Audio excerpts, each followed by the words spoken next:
Welcome back. What's good, homies? Welcome back to the Drafts and Draughts podcast. I'm Joe, a.k.a. Sultan. This is Dave, a.k.a. Disaster. It's Wednesday, August 21st, and we are 2 weeks away from the NFL season. But today, we're talking about the preseason and specifically the ramifications it has on our Dynasty deep stashes, some waiver claims we might be making, how we're navigating our roster management, our bench management, upcoming roster cuts, taxi strategies. We just had our first ever free agent auction draft this past weekend. Waivers opened up, a ton of action.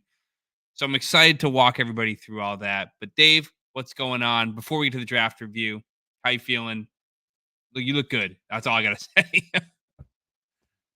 Thanks, man. Yeah, it's just been nothing new. I mean, just kids sick, looking for a job, just, living the dream. You have a job. Co-host, baby. All right, let's dive into it. Enough of the bullshit. I love you, but I don't care right now. Let's jump into a draft review. I can go first. So you got a mouthful right now. What else is new? I got the last of the Brian Bohm gift batch, or maybe this was from you. I don't even fucking know. Now I feel bad. But I have the Treehouse, some sort of special edition Treehouse batch 7,000. I've never heard of this. Never had it. It's a double IPA, 7.8% pint. I don't really see any flavor profile on here, so we just have to wing it on this. It's got a cool beige can art with like a green tree. Looks like it's got oranges and apples and some juicy peach emojis on there for those of you who know what I'm talking about. But Dave, what do you got? You got a draft on hand? Just to clarify, it was from me. You'll never have it again. It was a beer they brewed especially for their 7,000th batch at their Charlton brewery. So no way. Thanks, Dave. I'm glad I could open this in honor of our 20th episode. In honor of our 20th episode, I'm drinking a Hazicus Maximus just for the what a name. Just for the royalty in you. Yeah, just a colossal hazy IPA by Lagunitas, small batch series. Love that. All right, let's get a little crack. Let me get it.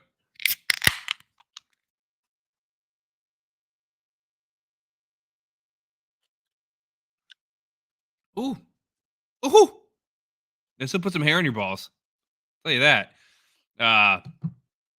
This is gotta be I don't know. I can't give it a 5, but I mean, it's pretty freaking good. I'd say 4.5 to 4.75.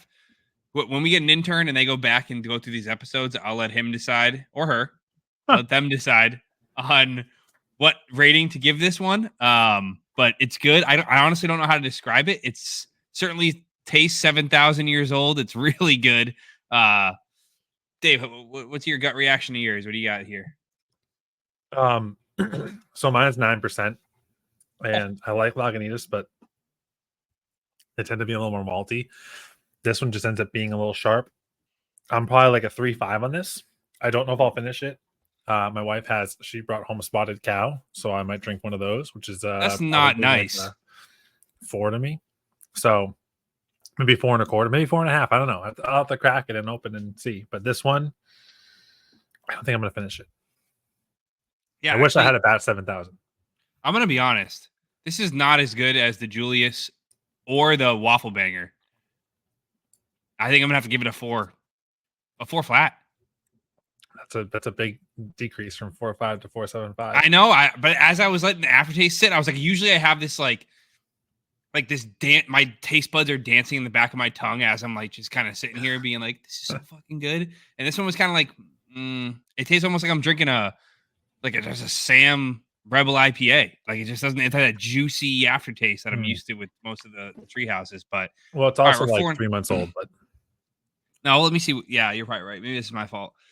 Sorry. You know what? Treehouse, make me another one. Anyways, 4.5 minutes in. Let's get to the OTQ of the day.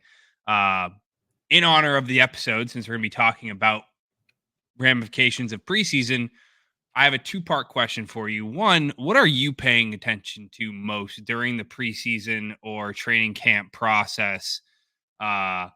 Like, are you looking at depth charts and are you watching like camp highlights? Are you listening to what the coach is saying, or anything? Are you doing anything at all, or are you just relying on some third party source to tell you what to think, like Drafts and Draughts podcast maybe? And two, what's the biggest storyline of this preseason thus far? Maybe specifically to your team or your teams, or just in general, you think for the fantasy landscape? I know it's a lot to digest, so Jesus, it's really like a three OTQ, a three TQ, yeah, TTQ. this is TTQ. 3 tough questions. triple titty questions. So okay, let's do the first one. What am I looking at right now? Right now, let's go back and forth on this. You answer it, then I'll answer it, then we'll go to the biggest storylines. So what I'm looking for right now is it's tough because I know we're a Dynasty podcast, but I'm also starting redraft league, so I'm trying to make sure I'm touching both sides. What I'm most looking at from a Dynasty perspective is Dave's always touching all the sides. What I'm mostly looking at from a Dynasty perspective is there any two things? Who's available? So I would just go to like who's available in leagues right now, and I usually go through the first 30, 40 names. If I've ever heard of the guy before, are they on a team that I'm interested in or that has ambiguity? And then that's just for my waivers. Like, who do I want to hold on to? We just did the auction drafts. There's a lot we can unpack there too later or now to you, but talk about it later. Yeah, that was something that I think it kind of did more right then at that moment. But for me now, what I'm really looking at is I'm trying to, and it's kind of in tandem with the redraft side, but I'm looking at teams. And I'm saying, okay, as I look at a quarterback, then I kind of go through the start of the quarterback. Okay, what do I think of the quarterback? Who's their position player, top players?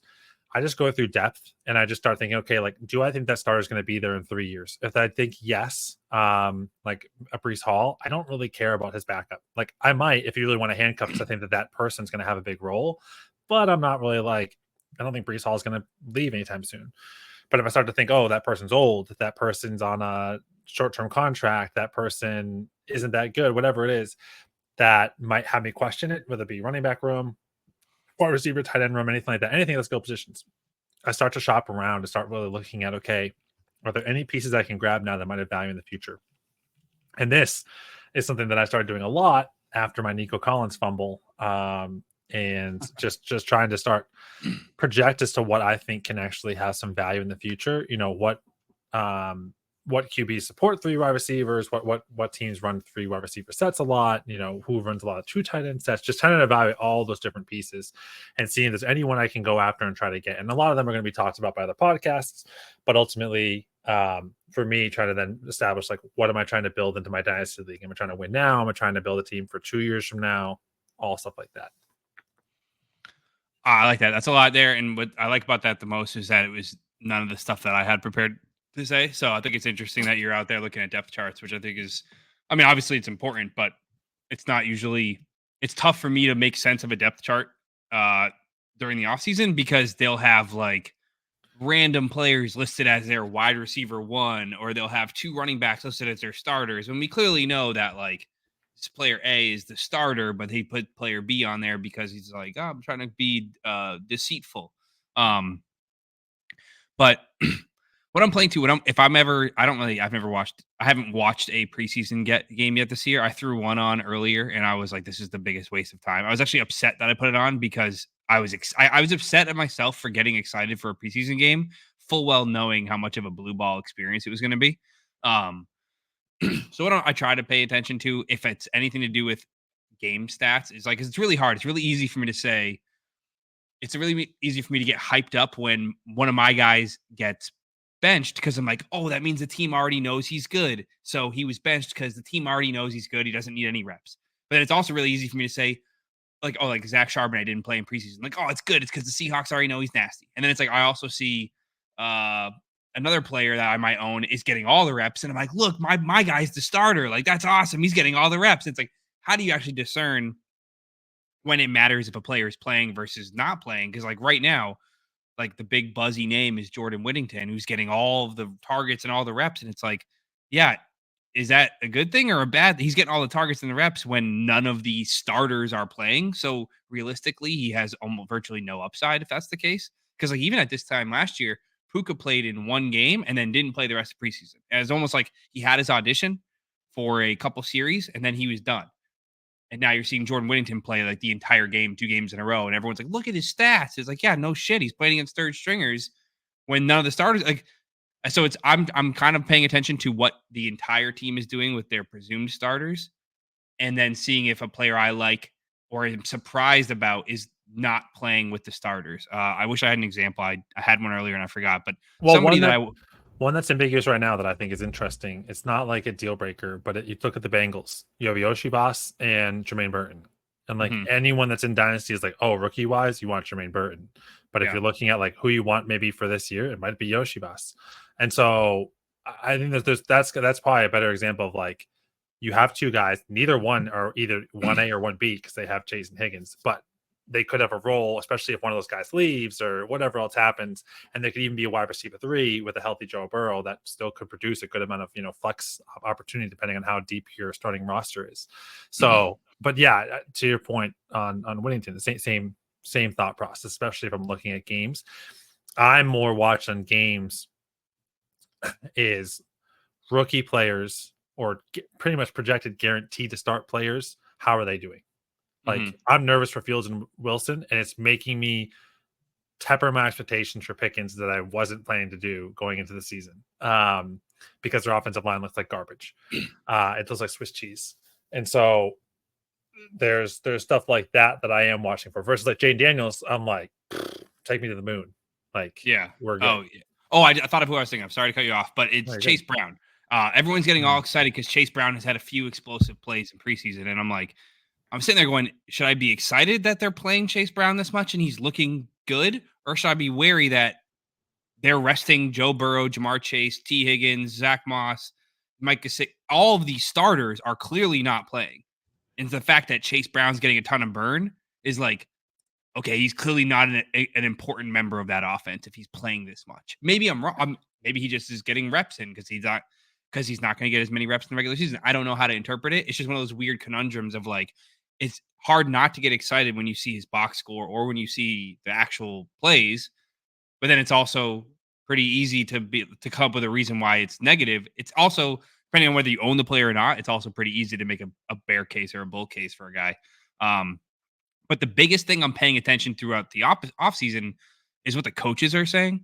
And I'm sure you've probably heard this on other podcasts where like, coaches always hype players up. They're always going to be like, oh, we love, Tyquan Thornton's getting out there. He's hauling ass every day. He's busting his butt. He deserves to be a one of the top 100 wide receivers in football. They'll say that about every player on their roster, but you rarely see a coach talk shit about their players. So like hearing earlier this offseason, the Titans coach be like, yeah, Treylon Burks is going to have to earn a spot on this team. He's going to play special teams like that. That sucked to hear. Or like, I don't know if you heard the Saints head coach being like, yeah, I'm sure Kondre Miller is a good player, but it's hard for me to tell if he's any good because he spends all his time in the training room. And it's like, oh fuck, yeah. Like I don't care if you're a Kondre bag holder and you for some reason say, oh, that's not a big deal, it's whatever. Like you're deceiving yourself. That's a huge red flag to hear a coach say, I can't tell if this guy's learning the playbook because he's never on the field.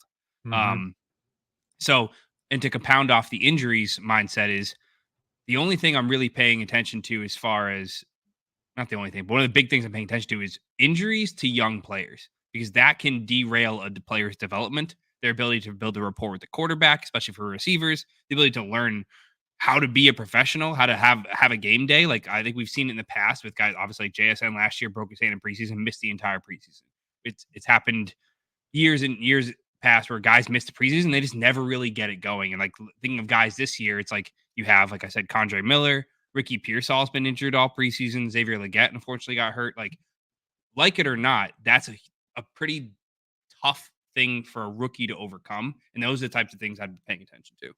But yeah, so what about storylines? The biggest storyline so far for you that you're paying attention to or monitoring or excited about, whether it affects your team or the fantasy landscape or even the NFL? Jeez. There's so many. I guess there's a few things. One is the lack of suspension for Rashee Rice. Two is the hold in, hold out, just not at camp people. Yeah. CD Jamar Chase is a big concern for me at the front end.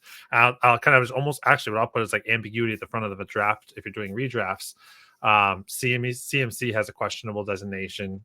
CD's holding out. Chase is quote unquote holding in. Jefferson just lost JJ McCarthy. That was like kind of the backup plan in case Sam Darnold sucked. You'd throw him in there and hopefully he'd be targeted. Like AJ Brown might lose the slot role to Devontae Smith, and AJ Brown's not as good. The alpha turns into Devontae. Like the really to me the first Gibbs had a hamstring injury. Puka had a hamstring injury. Like Gibbs is a round 2 pick, maybe round 3. No, I'm just you're right. But I would say like the first really viable picks to me there are, and then you have Bijan, but they're talking up Tyler Algier still, even though that Arthur Smith's gone. He's an actual potato. And then really like where it starts is like, okay, I'm excited about Breece Hall and Amon-Ra St. Brown. And like to me, like if I'm in the first 2 picks, there's a small chance I would take one of those guys. And if you think CMC is going to be healthy, CMC you 100% should take the 101.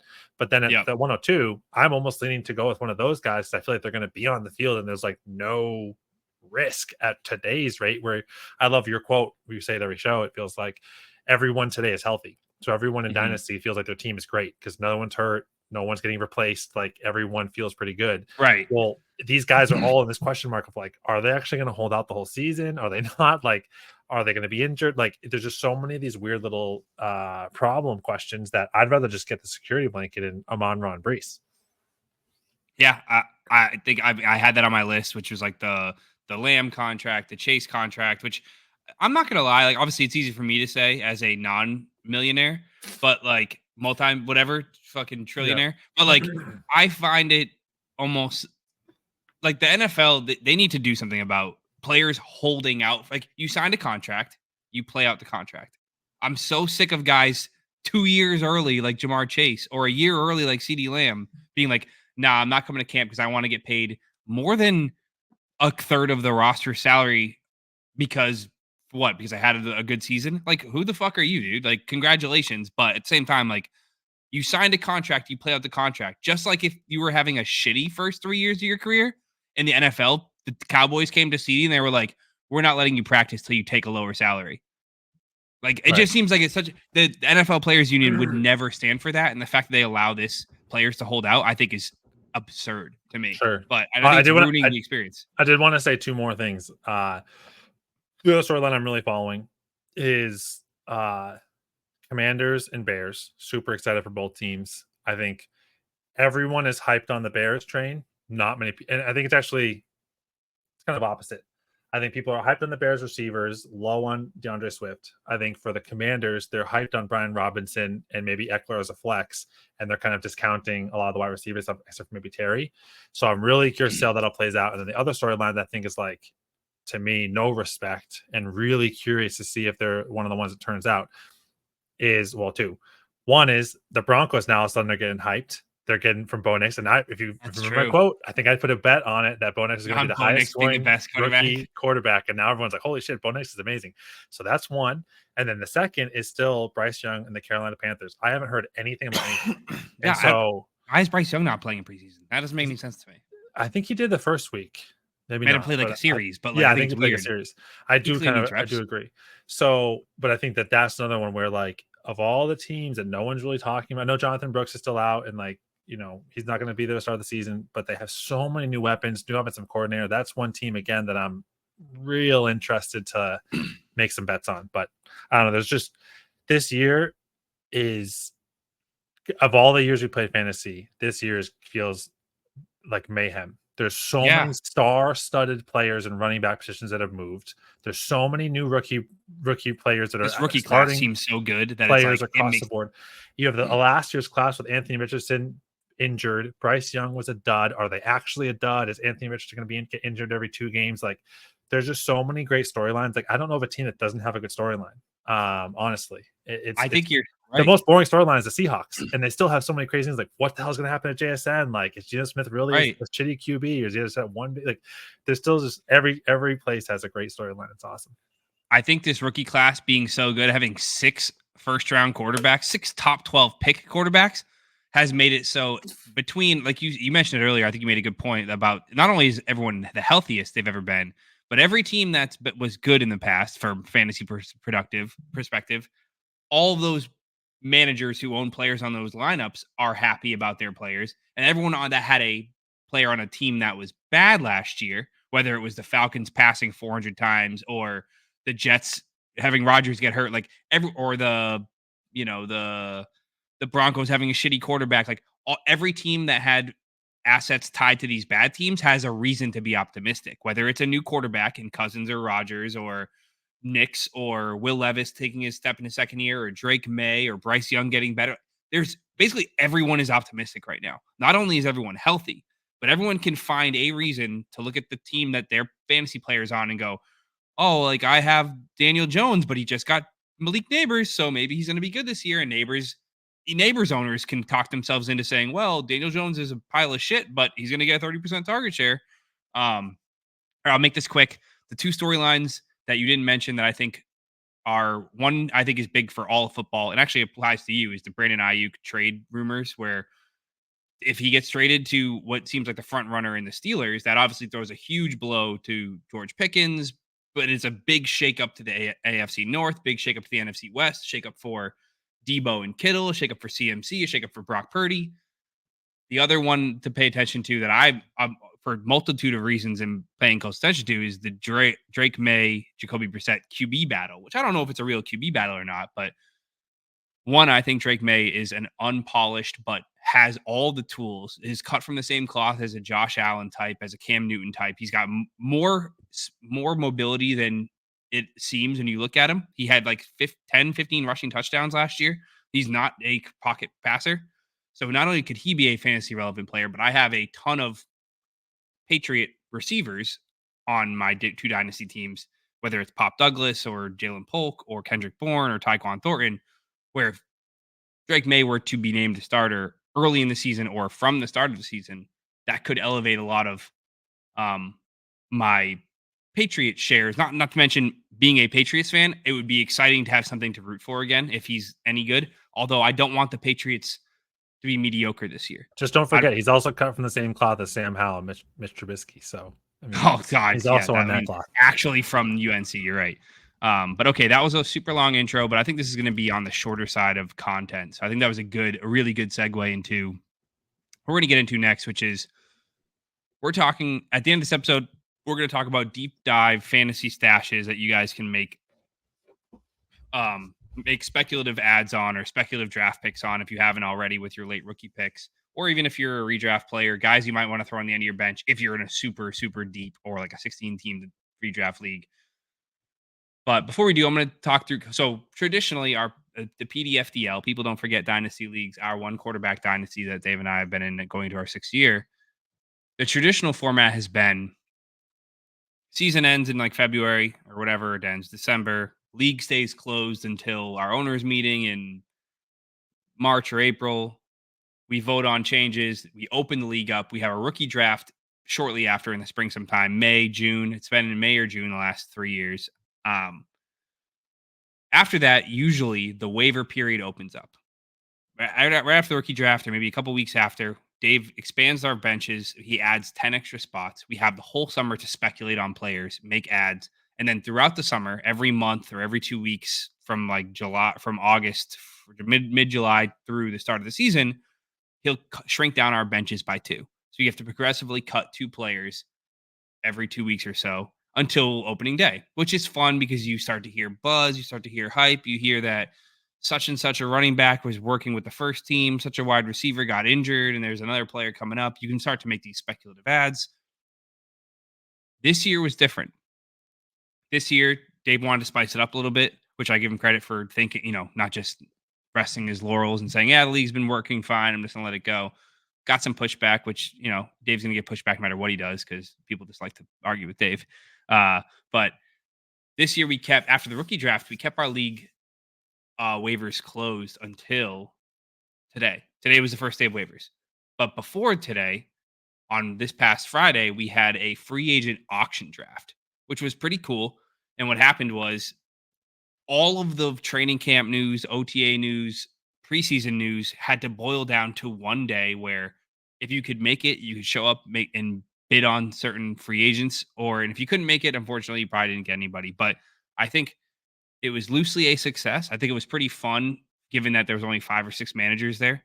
And I think if there were more managers, or if we had a forced cut down earlier in the summer to maybe expand the players available, and maybe like if you had forced people to bid on 3 people, being like you have to leave the draft with 3 people or the draft won't end, that also could create some more bidding. Because now if someone's like, okay, well, I have to get 3 anyways, I might as well go for Kendrick Bourne or whatever.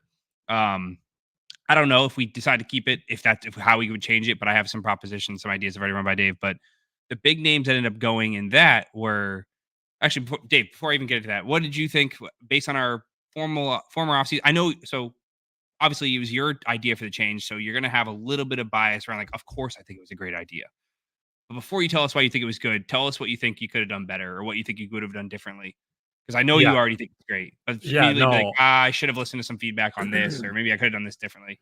So the biggest thing I would have changed is, you and I talked about it a little bit offline. I don't know if this is exactly what we had discussed, but the summary that I think would work the best would be to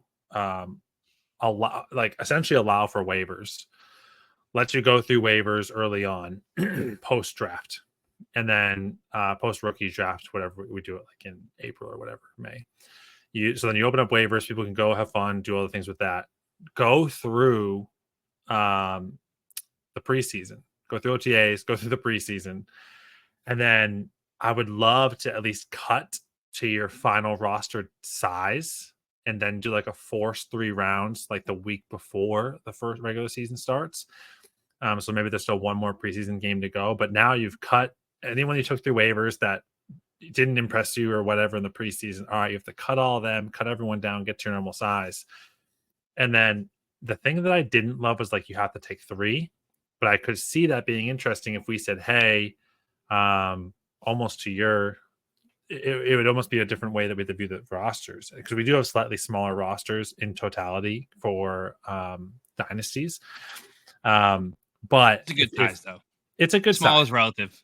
It's really big size for me. So yeah, we got 5 taxi spots. I mean, it gets 5 taxi, 10 bench. It's pretty good. Yeah, it grows if you show it. But I swear it gets bigger. Yeah, just keep scrolling. Just keep touching it. Anyways, so I think if you look at that aspect, it would be really interesting if we actually added 3 roster spots, because people get comfortable. Once you have the extra roster spot, you just kind of get comfortable with, oh, that guy I need to have on my team. Whereas, once if you don't have the roster spots, you don't care. It would be interesting if we had 3 forced roster spots at the end of your thing, and we said, hey, you have to come out and win 3 waivers. I don't know if I would want it to be tied to Fab in that format.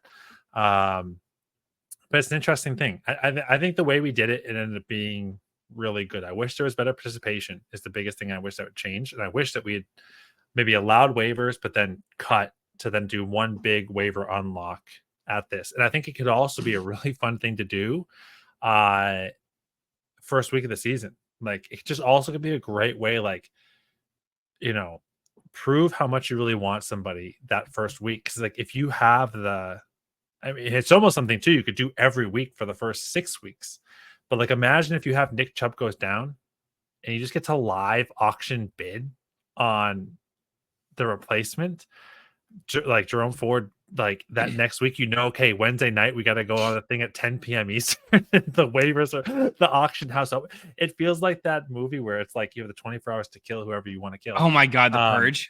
Yeah, it feels like the Purge. This is like the Purge of. Yeah, it's like if you're not there at midnight or whatever time it is that those waivers go live, we do an auction. The rest of the week's normal waivers or whatever, but you do it for the first 6 weeks when like it's crazy and like there is a lot of hype around certain people. And if you don't care, you don't show up. If you feel good about your running backs or you don't care about Puka Nacua, whatever it is. I don't know. There was moments there where Dan and I had gotten on the phone right before it started, and I said, "There's no way anyone spends over $100 on somebody." And he's like, "Yeah, I didn't think there was gonna be anybody no over that either." And it was like, I was walking downstairs. She's like, "Don't you have your draft?" I was like, "Yeah, I know. I've been stuck just watching it. I'm just giggling because it's like we're going at $200 on a guy." I was like, "This is wild. This is amazing." I was like putting in fake bid, just trying to drive Me it up, too. and people kept going. I was just price enforcing Jordan Whittington because I was like, I think this is hilarious. Yeah. So anyway, I do think I'm trying not to be judgmental in a sense that we are all accustomed to the way fantasy has been or always has been. Like whether it's scoring settings or waivers being a part of fantasy or like obviously I voiced my opinion. Believe it or not, I'm not that shy about saying what I'm thinking. With much of the chagrin of most, but like at first I gave you a lot of pushback, being like, Dave, this isn't what Dynasty is about. Dynasty is about having an off season, about being able to speculate, like do this, open this up. I want to start, especially because have no life. I will grind the edges. I will make my team better through the waivers than 80% of the league. Inversely, looking at it, I saw how it could have been really successful. Like it was successful, I think. It could have been even more successful had there one been 12 managers there competing for players. Two, had their player pool been slightly a bit more attractive, whether that was by virtue of, say, instead of us carrying a 10-man bench, right before the draft, you cut the bench size to 8. And you said, tough shit. Like but that's not how Dynasty works. Tough shit, dude. Like this is a made up game. Like just like, and I don't want you to do this, but I think imagine if you kept waivers locked until week 4, and then you had a auction after the first month of the season, week 4, you have a live auction for. Then you'd have the Kyrons, the Pukas, the Nikos, all those guys that nobody had that we saw 3 weeks of them being, Justin Ross is running with the ones on Kansas City and he's out there every week. He's unowned. For week 1, somebody might bid $75 and win him. If he does that for 3 weeks, he's going to go for all of somebody's fab to the point where somebody might trade a fourth for extra fab so they can win Justin. And somebody on the other end of this call, this podcast right now might be like, that's not how Dynasty works. That's stupid. That's not even how fantasy works. We need waivers every week. Like that's just the way fantasy works. And it's like, buddy, do NFL teams on a weekly basis pick up a new starter for their team? Like, do NFL teams go, oh shit, there's this guy out there on the streets right now who looks like he should be my wide receiver too. We're going to go pick him up in week 1.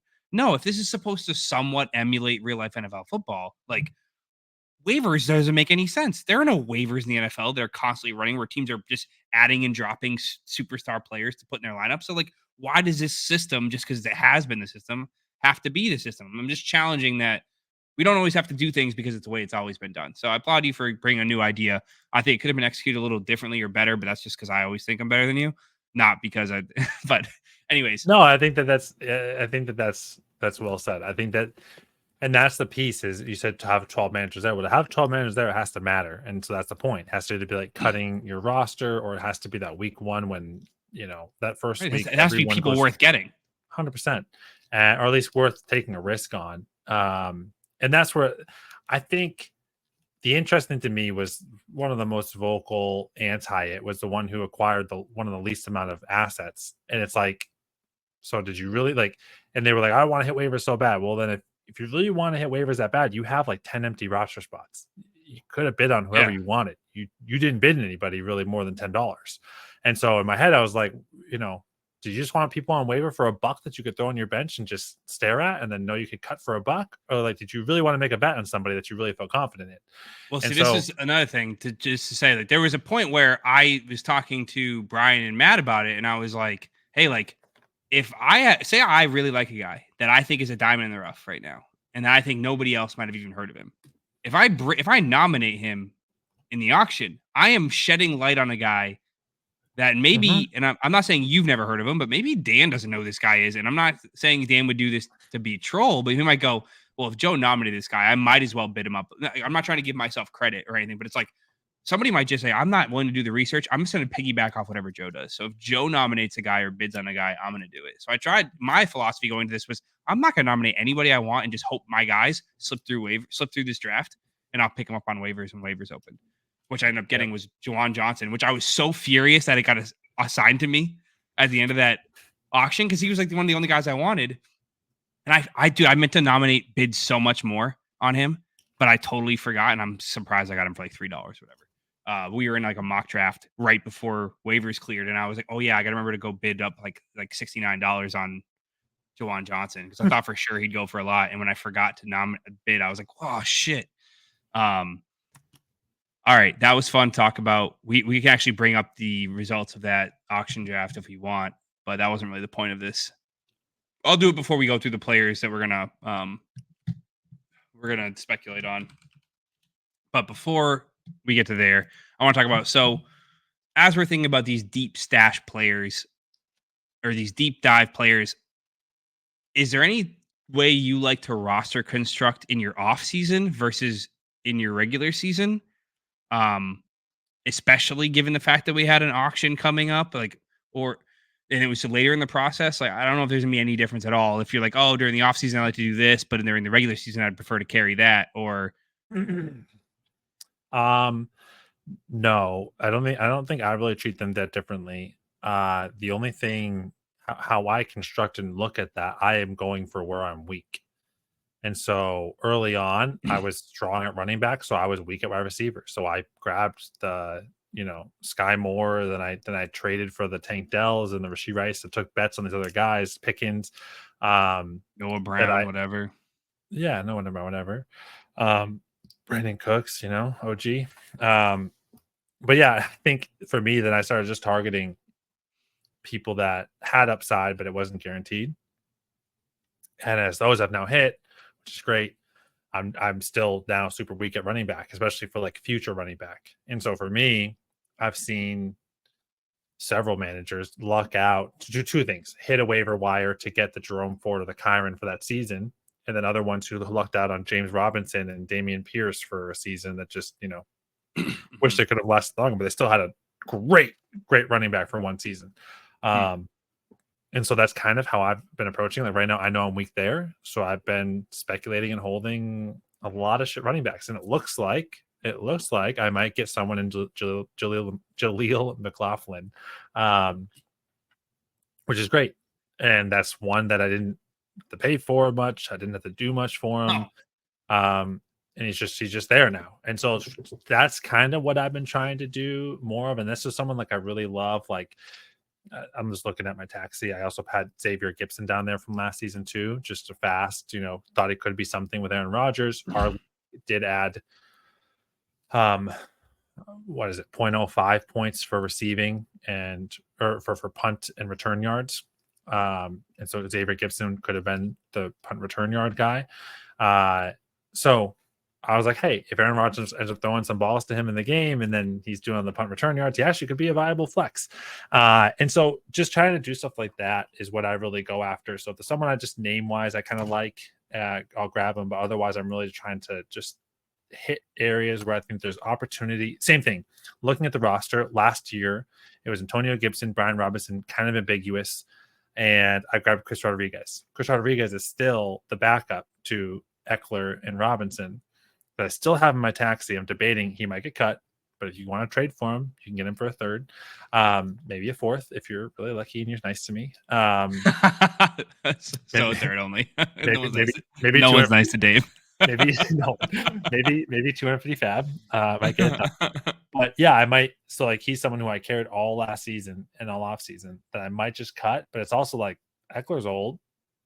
So if Eckler's gone next season, is Chris Rodriguez going to be in there? I don't know. So it's just some of those questions that I try to look and hold for. But yeah, so no, I think that's a good way of talking about, like, if you're going to address weaknesses, the fastest way to do that is to hit on, if you're weak at wide receiver and you happen to hit on Puka Nacua, you're no longer weak at wide receiver. Like, so it's a good way of trying to throw a Band-Aid on a cannonball hole and just hope it works out.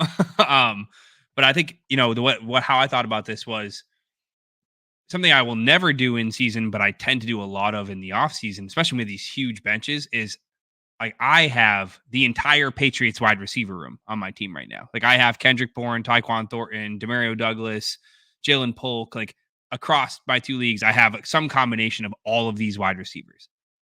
There's no shot I'm carrying them all season long. The whole point of me speculating on them now is saying, well, one of these guys has to fucking hit, right? Like, and by hit, I don't mean be a wide receiver too. I just mean somebody has to emerge as the guy in that locker room or in that wide receiver room, I imagine. Same with like running backs. I own all of the Ravens running backs in one league where I'm just like, I don't know who's going to emerge as the handcuff, but I'm going to hold all of them until opening day.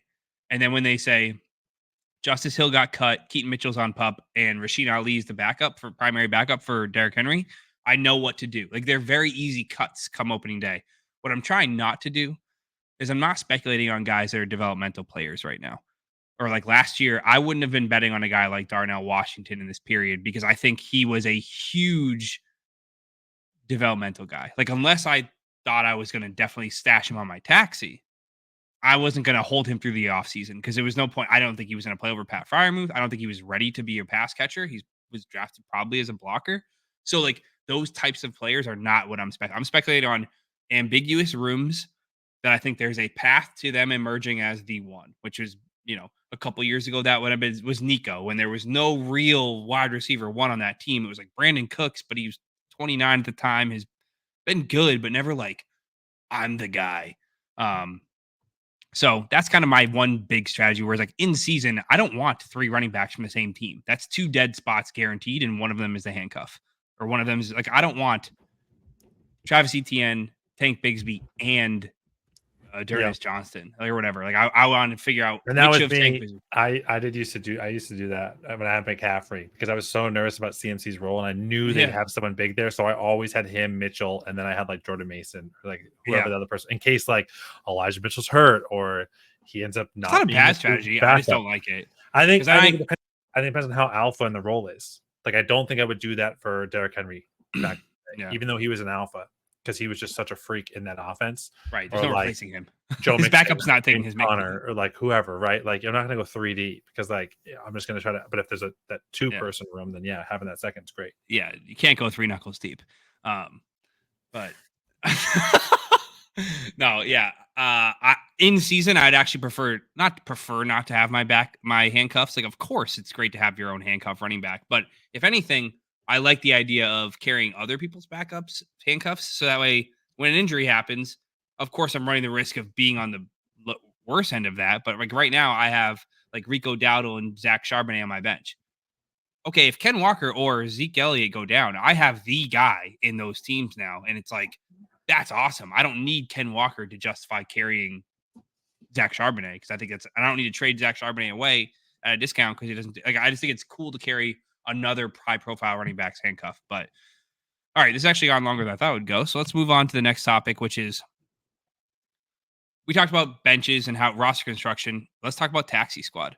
So if you're new to Dynasty, a lot of Dynasty leagues have what's known as a taxi squad, which is in our league, we have 5 extra taxi spots in addition to our 10 bench, which taxi is reserved for either only rookies or rookies and sophomores, or I think there's a couple of different ways you can set the settings. But ours is rookies or sophomore players only.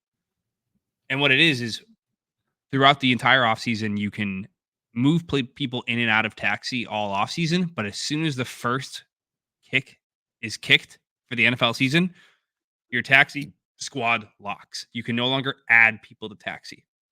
Now, you can pull people off taxi all season long, no penalty at all. But you can never put somebody back on taxi in a traditional taxi squad format.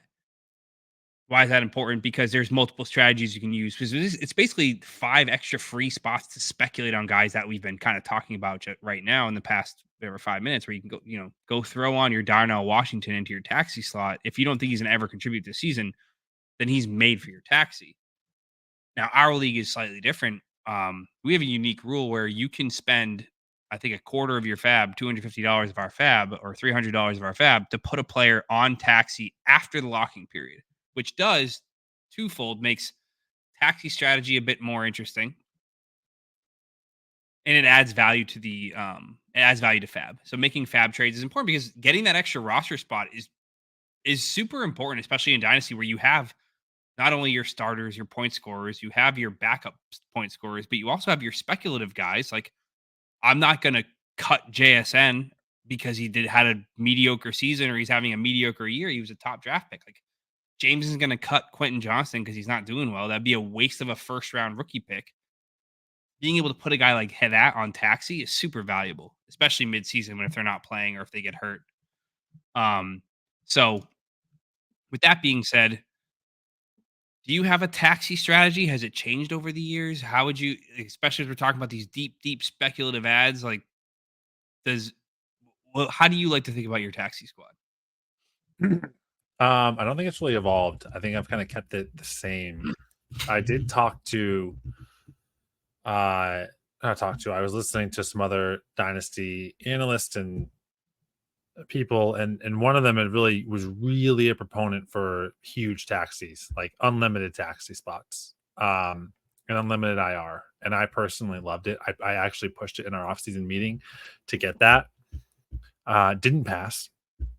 Unfortunately, we did add a taxi spot, which is good, because a great example is you 2 years ago, where you had, I don't know, 8 draft picks or something like that. Like, Mhm. what are you going to do when you have 4 taxi spots? That means you instantly have to cut 4 people from your final roster the season before, which, okay, maybe one retires or is like clearly just fine to be cut, fine.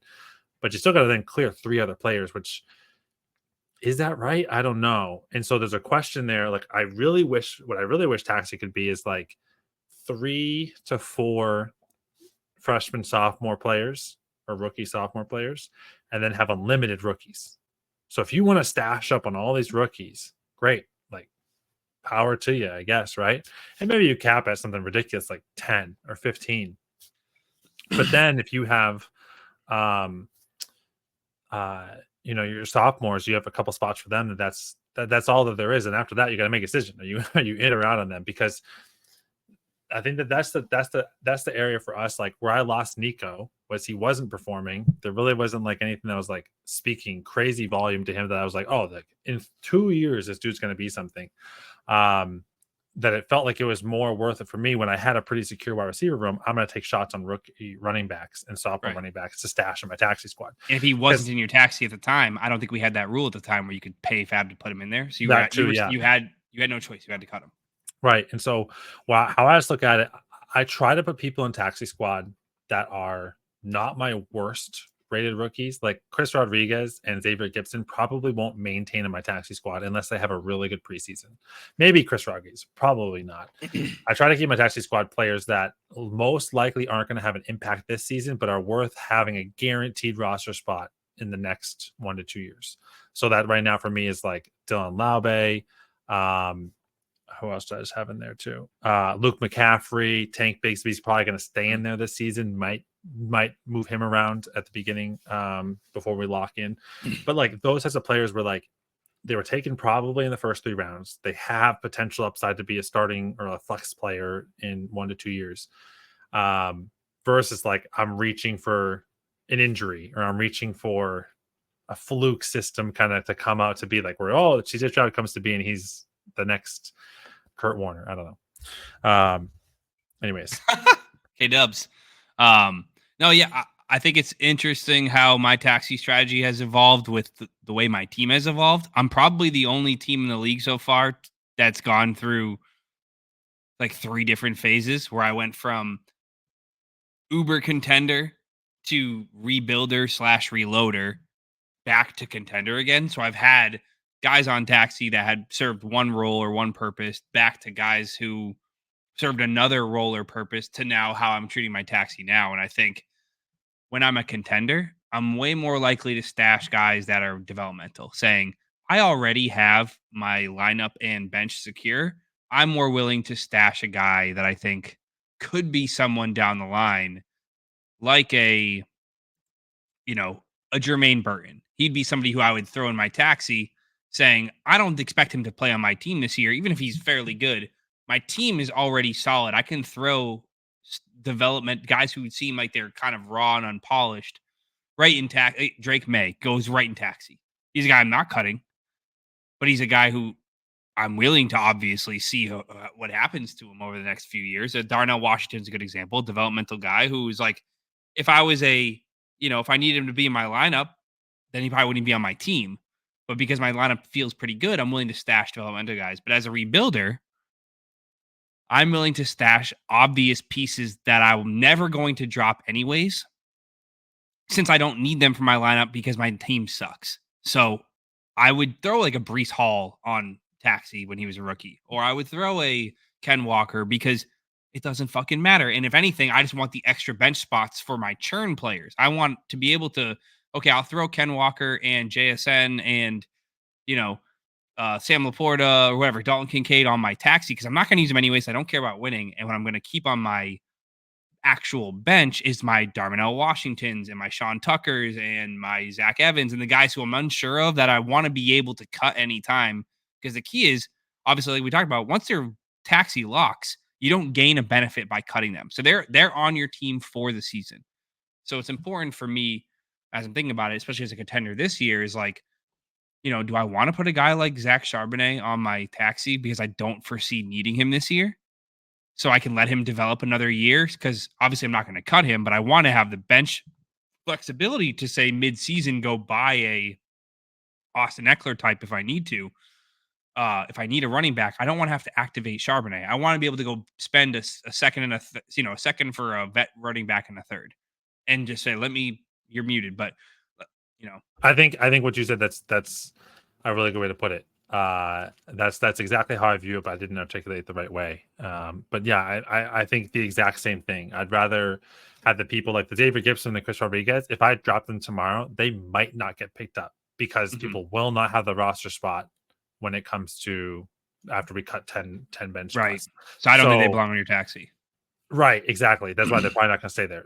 And like the only reason I would keep them there is if I thought there was like who's a good example of one.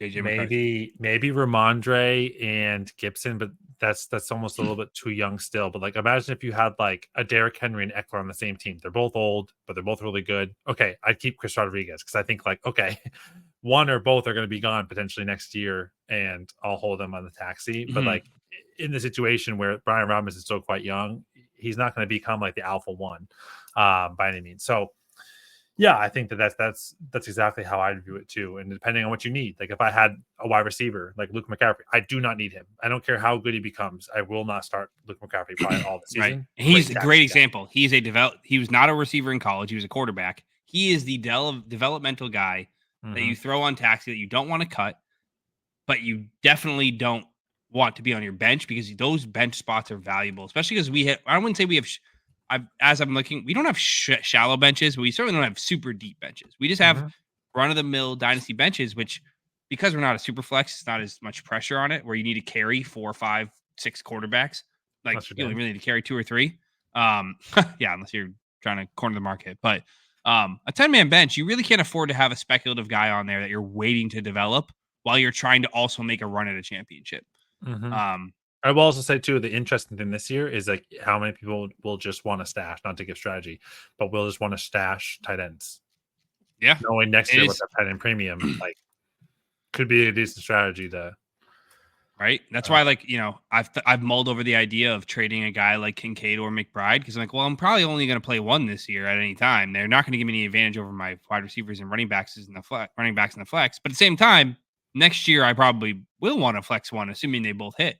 So I'm like, I don't know if it's worth trading now. Maybe I'll wait till next year. But anyways, let's move on to the guts of the show. Who are some of these deep speculative ads that we're hoping to capitalize on?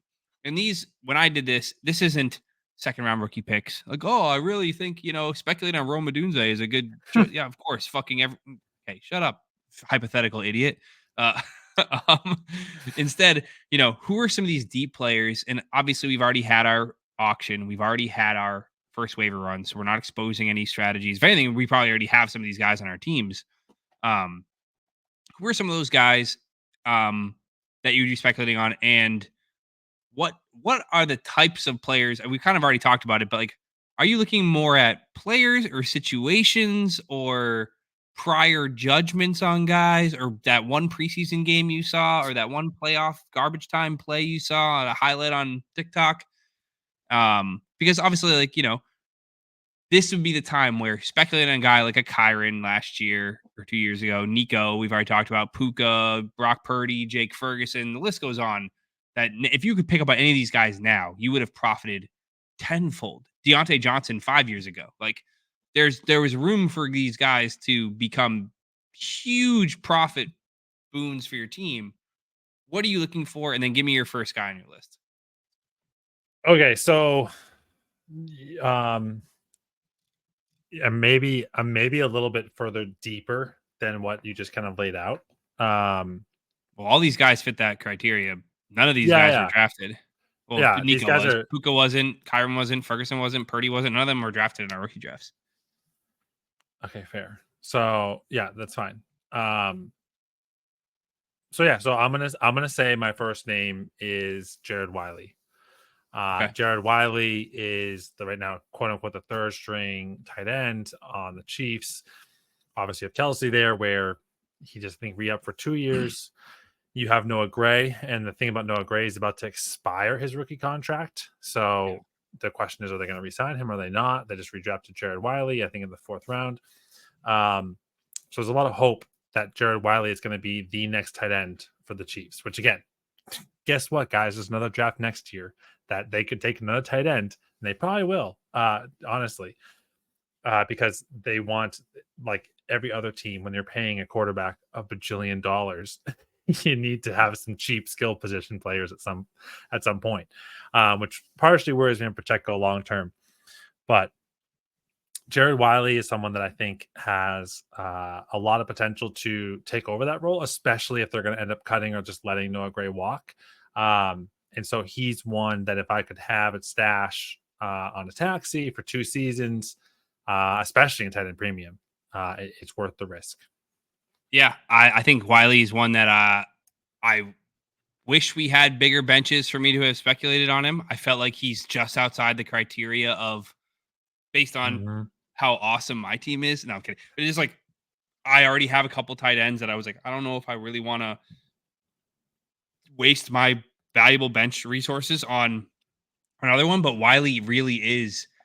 He was a 4th round pick, like you said. That's the most the Chiefs have spent on a tight end in a draft since Travis Kelce. Like, and obviously, you can't just say, "Oh, well, when Kelce retires, he's just going to assume the Travis Kelce role." But it's hard not to think about that. Like I've always had this argument in my head of like, oh, people who say, "Oh, this quarterback so and so loves to throw to his tight ends. This QB is a tight end throw." Like before Tom Brady had Randy Moss, he was probably a guy who targeted his tight end a lot because he had Gronk. It's like, oh, did you know Tom Brady just loves his tight ends? And what do you know? He gets an alpha X receiver and he becomes a quarterback who throws to the alpha X. So it's hard to say Mahomes loves his tight ends when he has a generational tight end like Kelce. Who knows? When Kelce retires, he might become a generational outside X receiver or a slot receiver targeter.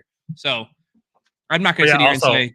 Also, Jarrett Wiley, Texas guy, Mahomes on the Texas Tech. Maybe there's some connections there. I have to imagine. I have to guess, since it's not a Belichick ran organization. When you have a Mahomes who you're tying yourself to for 10 years, every draft you're going to say, "Hey, what are you worried about? What do you think we might need on your offensive side?" Either from the offensive coordinator talking to that person, or even the head coach or the owner talking to that, or the GM talking to that person saying, "Hey, like, we're eyeing this. What are your thoughts? Is there anyone you've seen in college that really, piques your interest?" I don't know. Maybe that's just me being too speculative on it, but I have to imagine when you're paying Mahomes as much as you are, like, narrative has to be. It has to be some part of the conversation. So yeah, I am quite excited about what Wiley can be. Again, not this year, not next year. But one thing I just thought of in my head, Dan's fucking up. Dan's stashing all these shitty ass QBs. Dan should just be loading up. His whole entire bench should be tight ends. Dude, Dan told me his strategy was going to be bidding on all the tight ends in the auction draft, and then he didn't bid on any of these guys. Like, he didn't go for Jared Wiley, didn't go for Juwan Johnson, didn't go for fucking Luke Schoonmaker, didn't go for any of these. It's Mike Gesicki. Like, I thought he was just going to corner the market, but those of you who are. He did spend 171 fab on Cade Stover and 17 on Jaheim Bell, which I do think Jaheim Bell almost made my list too. But yeah, I got Wiley, Gesicki, and Hayden Hurst. Who is it?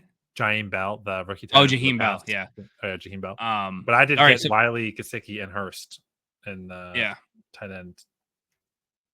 For those of you who are at home, I have pulled up here is Jared Wiley's RAS score, which I think, from what I've always heard, is, I have a correlation table saved somewhere where it shows which player combine metrics by position correlate most with fantasy production. And for like wide receiver, it's shockingly height and weight. For running back, it's like speed score. And for tight end, it's athleticism. And Jared Wiley has a 9.30 athleticism score based on his combine metrics. This is ranked 85th out of 1,200 tight ends that scored from 1987 to 2024. So he's a supremely athletic tight end. This is the type of guy where if you are a tight end premium, it's worth speculating on because he's definitely not contributing this year, probably not contributing next year but he could be the guy who grows into a role 3 years from now. And he's the perfect use of a taxi squad stash. I feel like he's Theo Johnson, except there's Travis Kelce in the way. Yeah. I don't know where Very Theo similar. actually. I don't know where Theo ranked on the RIS score, but Theo is number one all time. Oh, okay. That's pretty good. I mean, the scale is maxed at 10, so there's like 11 tight ends that have scored a 10 all time, but he tied for number one. So okay, I just want to talk about, I mentioned it earlier that the 5 guys I mentioned were Kyron, Nico, Puka, Purdy, and Ferguson. They all benefited from in different ways, though. They weren't a one-size-fits-all thing to look for in the preseason to say, oh, they all had the same thing happen to them, which is why they all hit, which is why it's important to come up with your own narrative.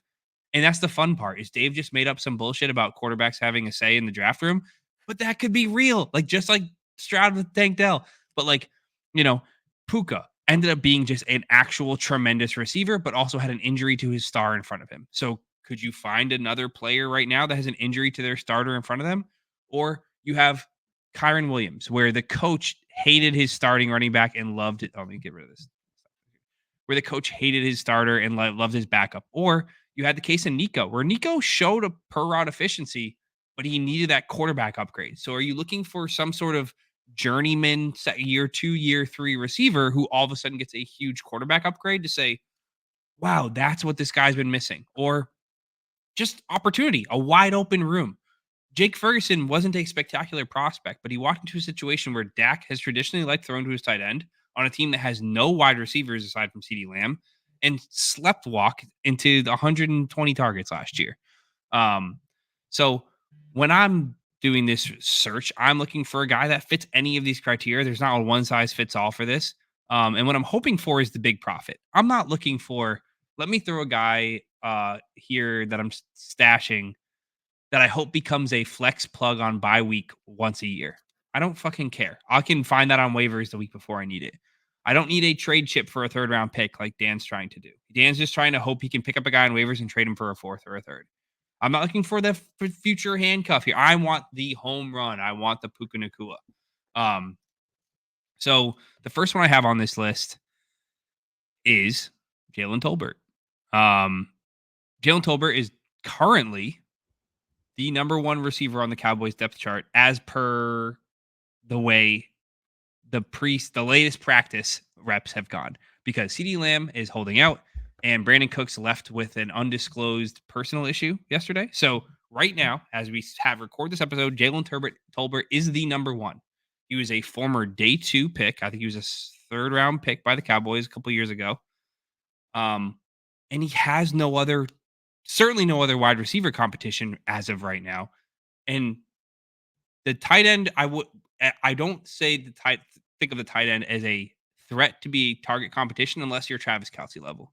And Jake Ferguson is good. He's not Travis Kelce. So to me, if things were to start to NFL season started tomorrow, Jalen Tolbert would be the Dallas Cowboys number 1 receiver. And I think he's the type of guy that he was probably drafted in the 3rd or 4th of your rookie draft 3 or 4 years ago. And he could be a free agent in your league right now. I don't think he is in our league because I feel like I would know that right now if he was. But he's the type of guy that if you're looking for a guy to throw a 4th at and go throw a 3rd at, even like if you really want to put your nuts on the table, like he's the type of guy who I would go get. I think he's had a good preseason, or I don't know. I haven't really been watching, so I'm going off of what his Twitter says. So you don't really know how good he's had. Yeah, he might actually also be hurt. I have no idea. So here's the thing. Okay, let me ask you the question back. Is how much, if any, do you think of CD is going to miss the season? No, but that's the type of narrative I'm trying to tell myself. It's like if I was to speculate on someone. So I'm saying, just tell our audience. I don't think CD's missing any games, but okay, great. How about Cooks? Cooks is missing 2 practices. That's all he's missing. Yeah, I don't know if Cooks missed any time either. I wouldn't be banking on it. So, yeah, that's what I'm saying. I think the wide receiver, the targets spread across the offense this year is going to be CD, Ferguson, Cooks, Tolbert. Right. And so the fact that Tolbert's even fourth on that list and Cooks is old and CD, as much as I want to say he's just going to come back and be a star, you keep hearing, okay, yeah, he should be fine talent wise, but he could come back and get hurt as he tries to ramp it up to get in game shape for week 1. There's certainly a chance where you could have Jalen Tolbert be a starter on your team for 3 or 4 weeks into the season because CD's nursing a quad injury. He's butthurt about his contract he didn't get, and he's just making sure he's like, you know what, fuck it, I'm not playing on this bum ankle right now. I'm going to sit out for 6 weeks because he's pissed off.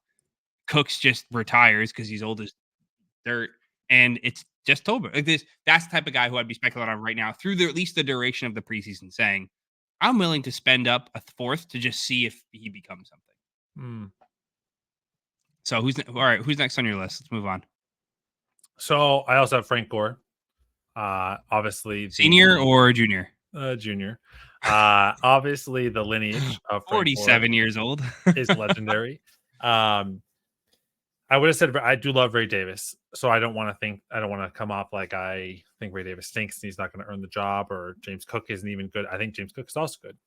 But for me, yeah, I think he's just someone that if you wanted to have the chance and stash and take a risk on, I think he's someone that's super interesting to potentially have on your roster. So Frank Gore is one of my guys. Oh, you're muted. Frank Gore Jr. I don't even know where he went to school. I don't know anything about him, but the lineage is enough for me to bet on him. Especially if he makes the roster, you bet your ass they're finding a way for the memes or for the notoriety or for the, as much as teams want to say they go out there with one purpose to win football games. You saw the Niners try to force feed McCaffrey the touchdown streak. You saw the Rams go out there and try to give Puka the rookie receiving record. You saw the Dolphins try to give Tyreek Hill 2,000 yards. The Bills are going to give Gore opportunities to score touchdowns for the memes. And what if that leads to more? Like, he's worth speculating on for that reason alone, that it's like, oh, we got both Frank Gore. We're the first father-son running back room to ever score 2 touchdowns in a game in November. So I think it's a funny one, but it could lead to more. So I think that's the type of thing I would pay attention to. Yeah. What was your next one? Next one I had on my list is Sean Tucker. I loved him in the pre-draft process. Right or wrong, I'm going to stick with him. I think I paid to move up to the 3rd round of our rookie draft to draft him last year. That was a mistake. But so Sean Tucker was at, 3 years ago. So I guess college season of 2021. It was like Bijan, Sean Tucker, and Zach Evans were the 3 guys who were supposed to be like the saving graces of the 23 rookie class, running back class. We're like, they're going to revolutionize fantasy football. And then Zach Evans turned into a pumpkin, and Sean Tucker had a heart palpitation or something. So if you don't know, Sean Tucker was disallowed from the combine because at his medicals, they found some sort of heart murmur or heart palpitation. Something was wrong with his heart. Because of that, his draft stock tanked. He went from a perceived day 2 pick to being undrafted. Signs with the Bucks. Never really gets it going in preseason last year, but we saw that the Bucks running game was, granted, scored fantasy points, but was inefficient. Rachaad White was certainly not tearing it up on the ground. He wasn't terrible, but he was not ecstatic. Their offensive line got better. Tristan Wirfs is healthy. They signed some guys in free agency. I think they addressed it in the draft too. If Rachaad White comes out and is still inefficient, he doesn't have an excuse this year. Bucky Irving is just Rachaad White with training wheels. He does nothing better than Rachaad White. So the only player who wait, I hate that take. I vehemently disagree. Dave, tell me you don't know anything about fantasy. Tell me you know anything about college football without. I'll tell you right now. You keep pulling it up. I'm going to give you a stat. You do. Rachaad White is a far superior running back to Bucky Irving, and everything that Bucky Irving is good at, Rachaad White does better. because Bucky Irving is a notorious pass catching back, and Rachaad White is basically one of the top 5 greatest college pass catching backs of all time. But Sean Tucker was in college a superior rusher, and we've seen it in the preseason so far. He's had maybe 15 carries and broken off 100 yards of rushes, and his vision, it looks good. It's almost like he's fully. I'm not saying his heart is repaired, but he's been able to have a full offseason, and there is no true early down grinder on the Bucks right now. They have 2 satellite receiving backs that are both probably fairly good, decent rushers, but they're not anything to the caliber Sean Tucker was at Syracuse. And that's why I think if you're going to speculate on a running back, it could be Sean Tucker. He could be the guy. He's probably on waivers. Dave's looking up stats right now. He's trying to figure out what stats is Bucky Irving better at than Rachaad White. Yards created per reception after 3 yards downfield. No.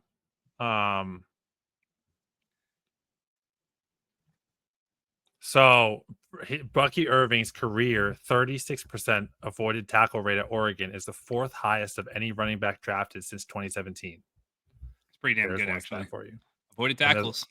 That's a good. There's another one too. Did you know that Rachaad White led the NFL last year in missed tackles forced per reception? Just saying that. Bucky Irving gained 4+ yards on every rush in his second preseason game. He gained 3+ yards on every carry this preseason. That's pretty awesome. Like, seriously. And Rachaad White hasn't played in preseason. So what does that tell you? It looks like Bucky Irving's the lead back. Anyways, all right. I think I've said enough about Sean Tucker. If you don't have any feedback on Tucker himself, why don't we move on to your next guy? All right. I don't. Dave loves Sean Tucker. Spend a second on Sean Tucker if you haven't. Check out in PDFDL, see who has him. Send him a second. Listen, I'll give you Sean Tucker and a third for Bucky Irving. Sign me up. Sorry. So, okay, my other guy. I have 2 more. One is Brenden Rice. You just gotta listen. I'm all about the lineage. I'm all about the bloodlines, baby. Yeah, bloodlines. Dave loves fathers and sons. Of course, fathers and son moving co. Hooked me up many a times.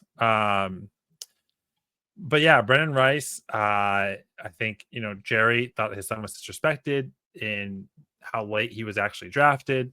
He's still in California. One was in San Francisco. The other one's in San Diego. I love it. I just think it's also in a Chargers receiving room that just got decimated. Anyone can take over that receiving room.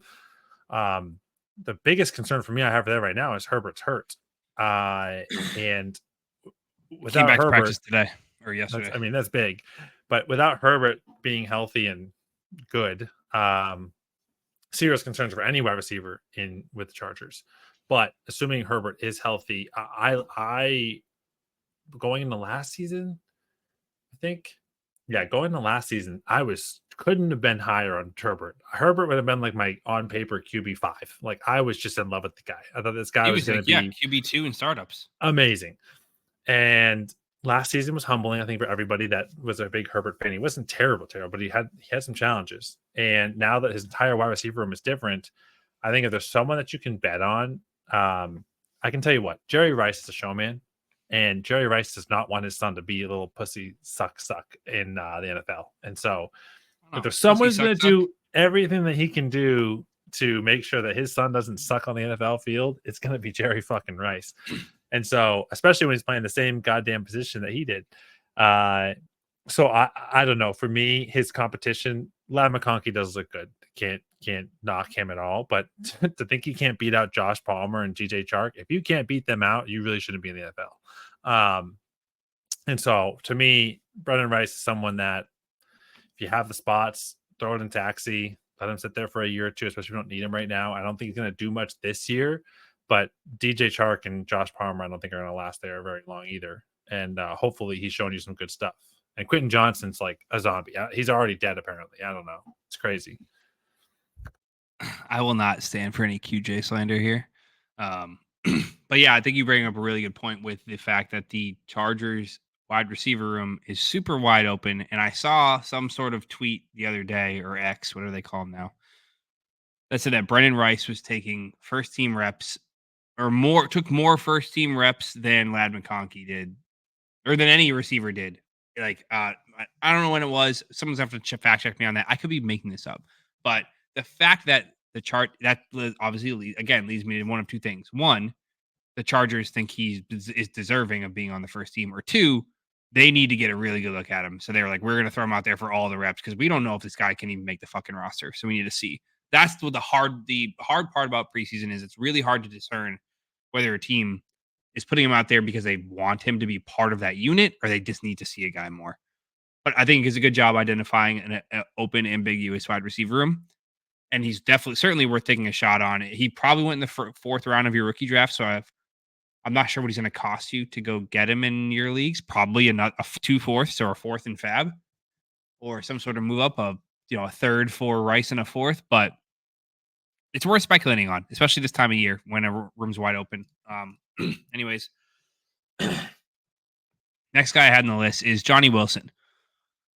He was I think a 5th round pick by the Eagles, former Florida State guy. He's like 6'7", 240 pounds, but most importantly is on a per route basis in college, he was far and away the best receiver on the Florida State team for the last 2 full seasons, especially his sophomore year. He was in league with, on a per route basis, it was like him, Puka Nacua, and Troy Franklin were like the 3 guys who were like unbelievable on a per route basis. And maybe JSN. No, JSN didn't play.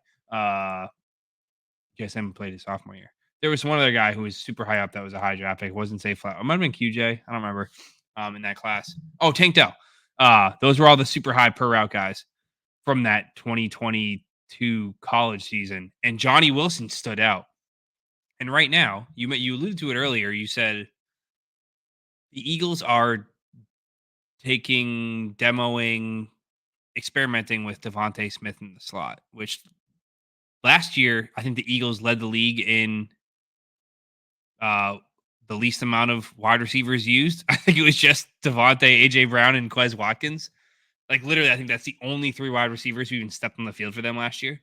So it's like they are notorious for they let their 3 guys play or their 4 guys play. And if Johnny Wilson can carve out that slot role, which is currently open because Quez Watkins is gone, and I know they've been experimenting with Devonta, but Johnny Wilson played a lot of slot in college, even though he's 6'7", which seems like it should be an X receiver. He's a guy who I would 1,000% be speculating on right now because it's him, and I think it's Aeneas Smith is the other guy. It's Aeneas Smith. He went to, I think, Texas A&M or something, or Texas. So he was their 5th round pick, and Johnny Wilson was their 6th round pick. Okay. Yes, and I think they both profiled to be slot guys. I don't know if it's a competition or not. I'm not really clued in on Eagles football, but it's both. Well, really, the 3rd wide receiver is those 2 and Paris Campbell. So I really should have had Johnny Wilson and Aeneas Smith because I think they're both guys. I just don't know anything. I never even heard of Aeneas Smith until the draft, and I still don't know anything about him. But I knew about Johnny Wilson, and I was excited about him before the draft. Bummed out he went so late. So that's why I have him. As you can tell, I'm very big on my priors. If I like the guy in the pre-draft process, I tend to stick with my gut for as long as I possibly can until I'm like, okay, now I have to let go. What's crazy is I didn't realize who else on the Eagles is John Ross. Did not know that. He should be retired, man. He's like 32 years old. He's 28. But yeah, if you have anything else on Johnny Wilson, otherwise we can go on to your next guy. No, that's good. I agree. I think him and Aeneas are great opportunities. Well, if anyone should get it, it should be Aeneas. Yeah, but I think they're a great example where that's also why I'm really excited in the young Bucks wide receivers, in the young Dolphins wide receivers. Like, not AJ Brown's the younger of those ones, but like any place where you can have where your wide receiver 1 is aging and your wide receiver 2 is in the 26 to 28 range. Give me those young guys because that is someone start, and if they're investing that much into them, feels like someone's going to come out of it. And if you can happen to be the person that has that someone that is their wide receiver 1 in 2 years, like the Nico Collins sort, great position to be in. Yeah. Last guy is Eric Gray. Eric Gray has just been electric in the preseason. This is almost the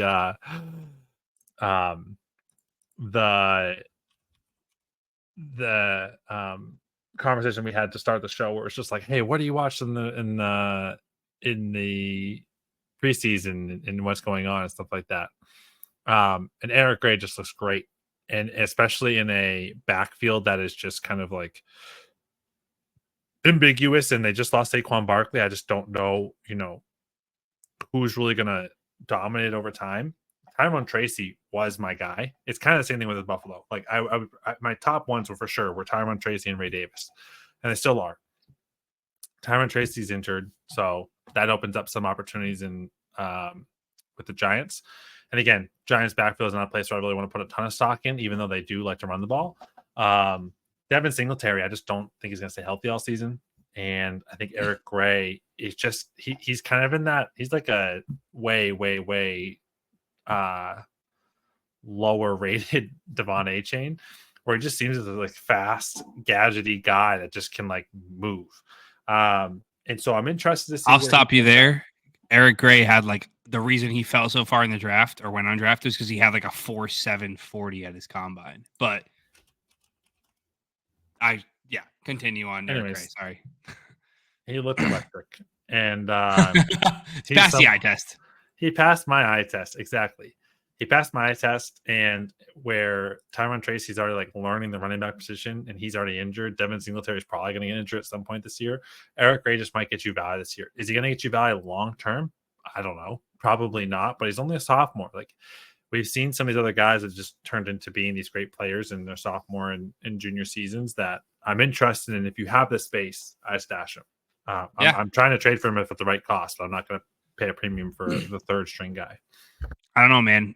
Like you said, the time value of appreciation. I think Eric Gray, he's a really good identification on your part in terms of you're looking for the handcuff. And right now, I think that's probably the only backfield in the entire NFL where we don't like, not only is there running back one super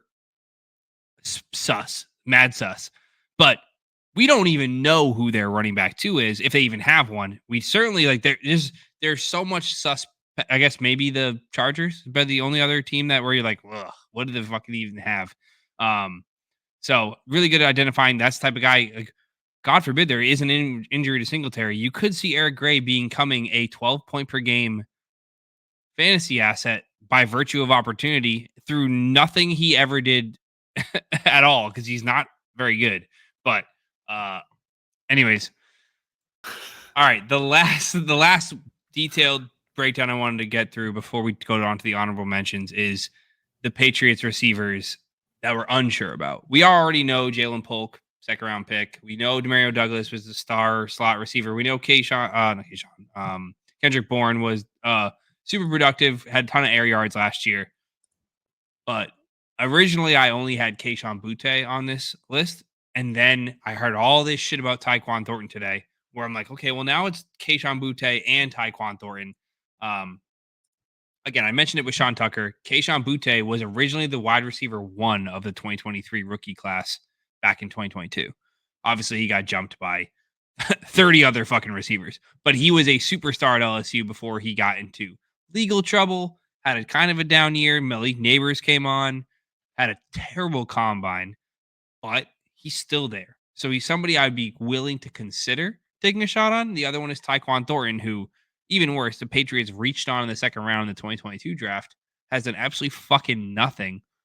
But for some reason, he's getting steam right now and I think as of this morning, there was a tweet that went out that was like, as per one of the beat reporters said, Tyquan Thornton, Jalen Polk, and Demario Douglas ran as the first team wide receiver group for the Patriots today. You know, all the buzz about Javon Baker, all the buzz about Kendrick or KJ Osborne, forget all that. For some reason, the Patriots staff likes Tyquan Thornton, and he's the type of guy that, again, this also rests on the idea that Drake May comes on and is 80% of CJ Stroud, 90% better than CJ Stroud. Then you have three potential dynasty assets here. Maybe not, but if I can get maybe the number one target for Drake May and Drake May's legit, I love Jalen Polk. I love Demario Douglas. I like Kendrick Bourne, but I'm not willing to say I'm confident that any of them is guaranteed to be the number one, where I'm willing to take a shot on Kayshon Boutte or Tyquan Thornton. Yeah, if you heard anything about them, do you give a shit at all? Are you just saying fuck the Patriots? Yeah, no, I do care about the Patriots. I think it's interesting. I don't know. For me, if you have the cap space and you want to try to go buy whomever it actually is, like, yeah, it's interesting.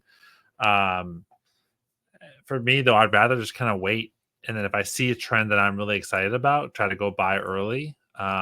That's kind of been my success rate with these, not ambiguous, but like that's how I bought Rice and Dell. Was Right. I just saw some trends and things that I was excited about that I just had to buy then, where like there was a trend, but there wasn't like they weren't. It was definitely worth the person to sell at the price I was paying at the time. And now Yeah, the price I could get for them is arguably a lot more than what I paid for them. definitely. That's kind of where I try to go buy the Patriots side because the Patriots is just nothing there is nothing there is for sure. The only thing for sure to me is Stevenson's probably going to be projecting top 18 running back, could be top 12 if he actually gets lion's share of the workload and he stays healthy. Beyond Stevenson, I have no confidence that X, Y, or Z is going to perform to any certain level that's going to be in top 24 of the position. Which is So why you want to speculate on them, though. yeah. Which is why if you have the space and you have the pieces, like if you and it's the right cost, like if I can go get people in that range in a second and third round pick to see where I can speculate on them, sure, I think it's probably worth it. If I have the bench space or the taxi squad space, whatever it is. But yeah, I think for me the Patriots just arguably. I don't even know. Maybe the Chargers is kind of up there too, but at least the Chargers, you have Herbert, and like that's a key piece, But the Patriots, the only thing they know they sure have is Stevenson, and even still, Antonio Gibson, like he could see a decent amount of work. Like he's a pretty decent running back. So that's for me where I just have. I'd rather almost wait, or if you can acquire at a cheap enough value, sure, take the risk. Well, yeah. See, this goes back to kind of like our pre-show or whatever, our earlier questions about how we like to manage our offseason rosters. Where like I said, I like to go get multiple players from the same wide receiver core, or the same running back room to speculate on. Imagine if you did this exercise last summer with the Texans, and you said, Mhm. I don't know if the Texans are going to be good or not. But how expensive do you think Nico, Dell, John Mechie, Noah Brown, and Xavier Hutchinson were this time last year? It was probably accumulatively 1 second and 1/4. Like to get all of these, to get the entire suite. You could probably have realistically bought Nico for an early third, Tank for a mid third. Uh, the rest of them could have got all for fab. And at the end of the day, you said, well, they probably are all worthless. Let's just be Yeah, it's honest. crazy. Tank was the 4-1 in our drafts, Right. in our rookie draft. And Nico was the 212 who was dropped. So it's like, if you said, hey, they're probably all worthless, but in the off chance that Stroud is him, I Mhm. could have a superstar, or I could have one really good asset, or maybe two. And so I'm kind of thinking with the Patriots, I'm not saying I think any of these guys are going to be worth a ton. I think Jalen Polk's worth a second, Demario Douglas worth a third or a second, depending on who you're talking to.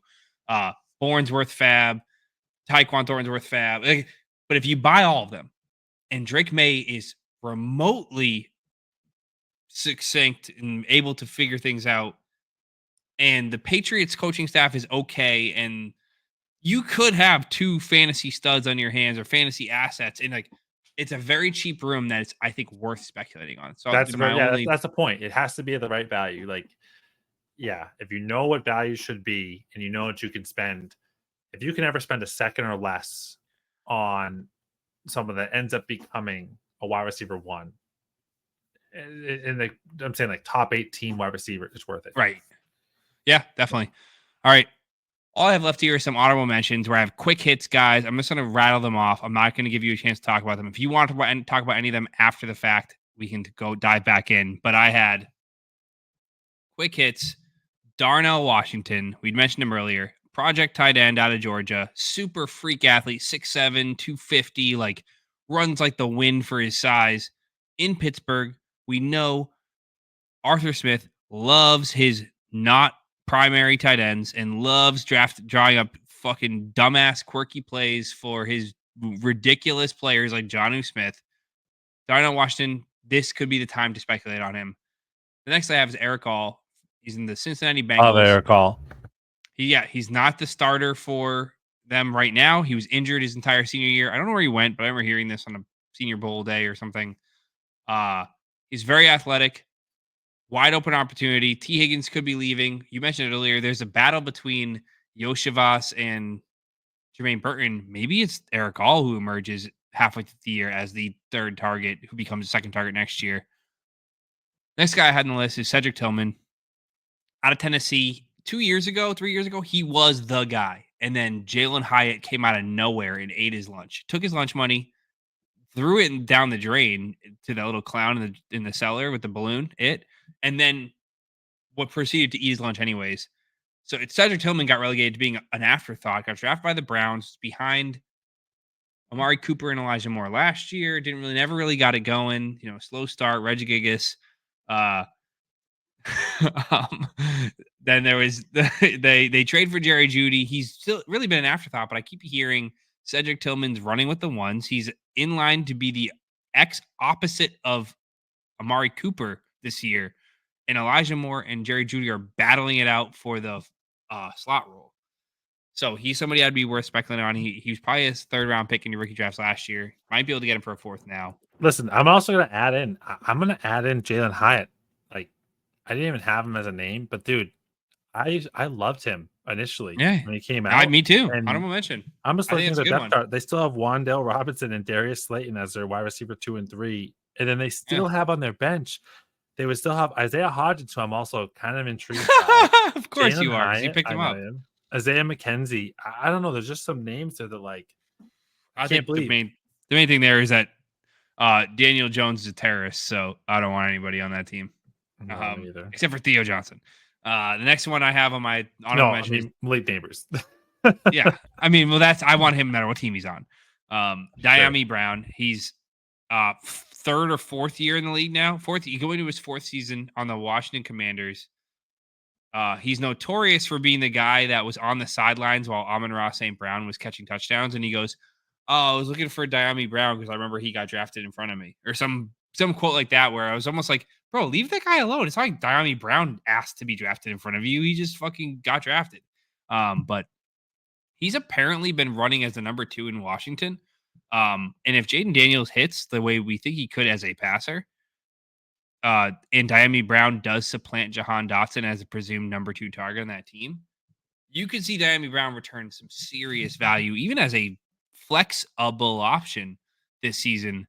I'm intrigued on him. I think he's a free agent in probably every Dynasty league. He's worth just stashing through the remainder of the preseason because we'll probably get wind by opening day that the Commanders plan on using Dyami Brown as the flanker receiver opposite Terry McLaurin and 2 wide receiver set. We'll get word in some form or another what the Washington Commanders' plans are for their wide receiver room. And then you can make the very easy decision to cut him or stash him. The last one I have on the list is... Wait, real quick. Would you rather have Dyami Brown and Luke McCaffrey? Just honest question. Luke McCaffrey. Okay. And the last one is Parker Washington. Would you rather have Dyami Brown and Jahan Dotson? Jahan Dotson. Luke Until McCaffrey proven otherwise. Jahan Dotson. Honest question.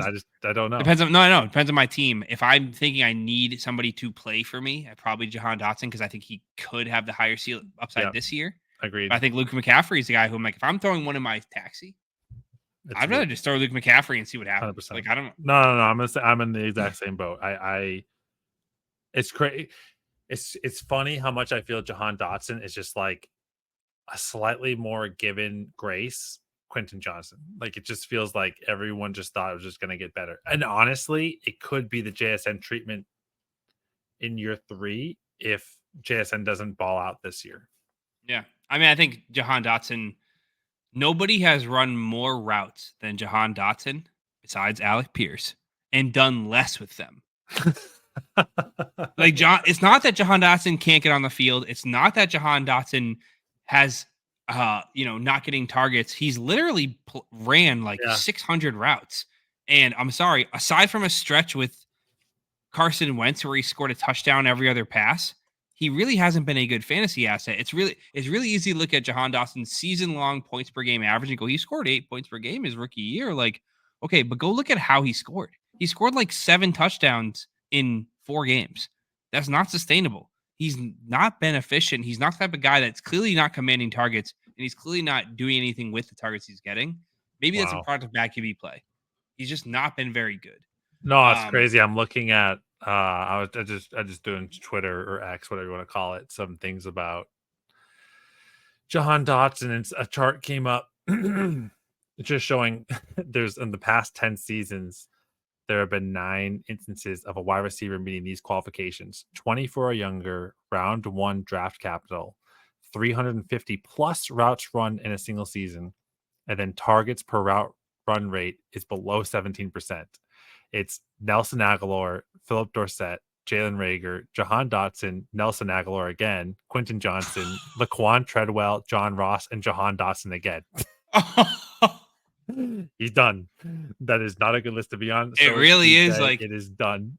It's twofold. It's either the my QB is God. so bad that he only looks to Terry McLaurin and then throws it or gets sacked, or every time he looks at Jahan Dotson, Dotson is not open, so he looks to the next to read. And what's crazy, Jahan Dotson had a 16% target per out run rate in his rookie season. He went from 16 down to 13 in his sophomore season. Right. Not a good look. Oh my God. No, All like right. even like guys you make fun of, like JSN. Oh yeah, he commanded like a 20% target per out run, like better than every rookie besides Puka and Tank Dell. Like he was, when he was on the field, he was getting open. The problem was he wasn't playing in 3 wide receiver sets. But the last honorable mention, we're at almost 1:30, so let's get this over with. It's Parker Washington. He's the Jacksonville Jaguars wide receiver, probably 4 or 5 right now, but he's the only wide receiver on that team that has the same skill set as Christian Kirk.